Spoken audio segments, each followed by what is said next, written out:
So yung camera basically pans out. Okay? This is just image, pans out and moves there. No?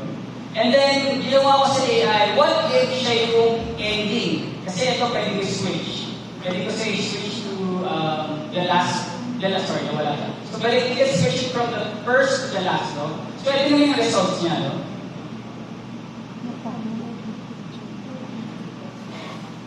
So yun naman, same image, but different actions, no? So yeah, masaya siya. And you can see the people behind him, nawala na sa image. So basically, recreated that, no? And then the last one, I created what if, actually gusto ko talaga siya palipalit sa langit, pero ayaw ng AI kasi masyadong nakikita. So ginawa na niya, tumalon-talon na lang daw siya. So this is what happened, basically, yeah, it just kept on jumping and jumping and jumping and jumping. So again, this is from an image. I can show you different use